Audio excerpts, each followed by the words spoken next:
नमस्कार। रित्यम के कथा संग्रह में आपका स्वागत है।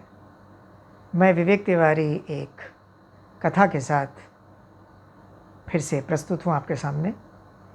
आज की कथा हमें बुद्धिमत्ता एवं समय अनुकूलता के बारे में मार्गदर्शन करती है। बहुत प्राचीन समय में एक शहर होता था जिसका नाम था वर्धमान, और ये एक तरह का एक राज्य था जिसको एक राजा बहुत सुचारू रूप से चलाते थे। वो अपनी प्रजा से बहुत प्रेम करते थे और उनकी देखभाल भी करते थे। उनका एक बहुत निकटतम सहयोगी दांतिला था। दांतिला एक बहुत ही समझदार और बहुत ही कुशल व्यक्ति था। वो सभी प्रकार के राज्य के कर्म में अपना सहयोग देता था। राजा उनसे बहुत प्रसन्न थे और उसे अपने मुख्य सलाहकार के रूप में उन्होंने उनको राज्य में स्थान दिया था। एक बार दांतिला की पुत्री का विवाह का योग हुआ और दांतिला पूरी तरह से अपनी पुत्री के विवाह के लिए व्यस्त हो गए। दांतिला के एक सेवक का नाम था गुराम्बा। वो भी दांतिला की तरह ही बहुत निष्ठावान था, सत्यनिष्ठ था और सेवा में लगा रहता था। उसी कुछ समय में जब दांतिला एक समय बहुत व्यस्त थे और अपने कुछ जो अतिथि थे जो उनके घर पर और आए हुए थे पहले से, उनसे कुछ चर्चा कर रहे थे और बहुत ही गंभीर चर्चा में थे। उसी समय गुराम्बा उस चर्चा के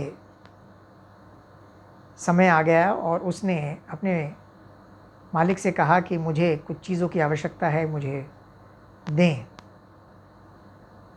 दांतिला ये देख के बहुत ही क्रुद्ध हुए और दांतिला ने अपने सेवक को बहुत बुरी तरह से डांटा और उसको कहा कि तुम इस समय इस तरह से आ गए हो, तुम्हें अब आगे से आने की आवश्यकता नहीं है, तुम जाओ यहाँ से। गुराम्बा को बहुत बुरा लगा क्योंकि उसके मालिक ने कभी भी उनके साथ ऐसा व्यवहार नहीं किया था। वह अपने घर वापस लौट आया और सोचता रहा कि मैं क्या करूं, लेकिन मुझे अपने मालिक को ये बात सत्य बताना पड़ेगा और उनको ये सीख भी देनी पड़ेगी कि उन्होंने मेरे साथ ये व्यवहार अच्छा नहीं किया। गुराम्बा एक बहुत समझदार व्यक्ति भी था, बुद्धिमान था। वह राजा के यहाँ भी काम करता था। अगले दिन सुबह वो राजा के महल गया और नित्य कर्मों के अनुरूप ही उसने राजा के महल के और ख़ास तौर से राजा के कमरे के पास, जहाँ राजा का अपना स्थान था, शयन कक्ष, वहाँ पर जाके वो सफाई करने लगा, झाड़ू लगाने लगा और थोड़ा थोड़ा ध्वनि में वो बात करने लगा, अरे देखिए, रानी तो कल दांतिला के साथ बड़े आनंद में थी। राजा ने उसकी बातों को सुना और बहुत परेशानी में आ गए। राजा उसी समय उठे और उन्होंने कहा, गुराम्बा ये क्या बक रहा है? गुराम्बा ने बिल्कुल हाथ जोड़े और कहा, प्रभु मैं तुम्हारा सेवक हूँ, मुझे जीवन दान दो।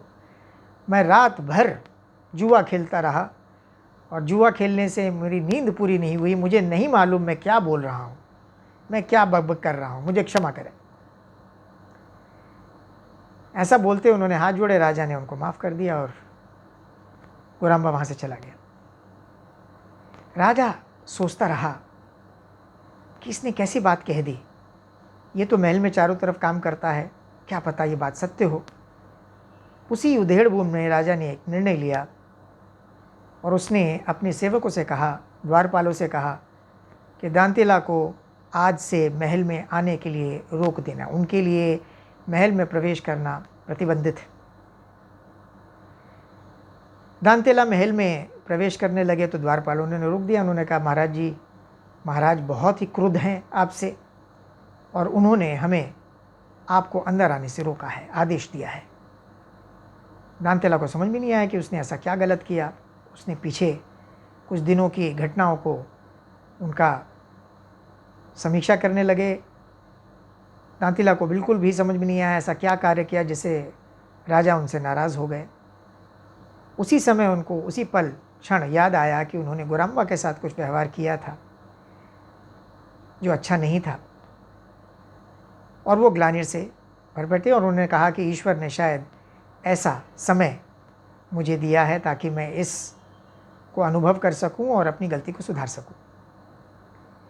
दांतेला अपने घर वापस गए। उन्होंने खूब सारा पुरस्कार वहाँ से उठाया और गुराम्बा के पास गए और उन्होंने गुराम्बा को जाके उससे क्षमा मांगी। उसने कहा, मुझसे गलती हो गई और मैं बहुत व्यस्त था और उस समय मुझे नहीं समझ में आया कि मैंने क्या किया। मैंने तुम्हारे साथ दुर्व्यवहार किया है, उसके लिए मुझे क्षमा करो और ये पुरस्कार और जितना भी ये सामान है जो मैं तुम्हारे लिए लाया हूँ ये स्वीकार करो। गुराम्बा ने ये देखा और प्रसन्न हो गया। उसने कहा कि मालिक, मैं आपका सेवक हूँ और मैं अब आपसे नाराज़ नहीं हूँ और ये करनी मेरी ही थी। आप चिंता ना करें, महाराज आपको दोबारा महल में प्रतिष्ठित करेंगे। ऐसा कह के गुराम्बा चला गया और अगले दिन अपने नित्य कर्म की अनुसार राजा के शयन कक्ष में जाकर झाड़ू लगाने लगा और हंसते हंसते थोड़ी सी ऊंची ध्वनि में कहने लगा, मेरे राजा तो शौचालय में खरबूजा खाते हैं। राजा ने यह सुना और वो क्रोधित हो गए। उन्होंने कहा कि गुराम्बा, तू कैसी बकवास करता है, ऐसा मैंने कब कहा, ऐसा मैंने कब किया। गुराम्बा ने फिर से हाथ जोड़े, कहा, प्रभु मुझे क्षमा करें, आप मालिक हैं, फिर से गलती हो गई। रात भर मैं जुआ खेलता रहा, आपको तो मालूम है जुए का मैं शौकीन हूँ, और खेलते मुझे नींद नहीं लगी और मुझे पता नहीं मैं क्या बोल रहा हूँ, मुझे क्षमा करें, मुझे जीवन दान दें। राजा ने फिर उसे क्षमा किया। गुराम्बा वहाँ से चला गया। फिर राजा सोचने लगे कि आज ये झूठ बोल रहा है, ऐसा कल भी झूठ बोल सकता था, अवश्य गलती मेरे से हुई है। और ऐसा करके उन्होंने अपने द्वारपालों को और अपने सहयोगियों को, अपने सेवकों को उसी समय निर्देश दिया कि दांतेला को बुलाया जाए। दांतेला महल में आए। राजा ने उनका आवभगत किया, सत्कार किया और उनसे कहा कि भाई आज से फिर से आपकी नियुक्ति होती है मेरे मुख्य सलाहकारों में से, आप आएँ और अपने पद का निर्वाह करें। इस कथा से हमें ये मार्गदर्शन मिलता है कि जब समय अनुकूल होता है, आपके साथ परिस्थितियाँ अनुकूल होती हैं, तो आपको कई सारे ऐसे निर्णय आप लेते हैं, लेकिन उसके बारे में आपको वो सरल और सहज लगता है। आप इस पे विचार नहीं कर पाते कि प्रतिकूल व्यवस्था में, प्रतिकूल परिस्थितियों में भी जो आपके निर्णय हैं वो सही हैं कि नहीं। हर व्यक्ति का समय आता है, अनुकूल और प्रतिकूल। हमें प्रतिकूल अवस्थाओं में, प्रतिकूल परिस्थितियों में अपने मन, मस्तिष्क, चित्त को बिल्कुल भटकने नहीं देना चाहिए, और जब अनुकूल समय हो तो ऐसा निर्णय लेना चाहिए जिससे आपके जीवन में आप सुखी जीवन जी सकें।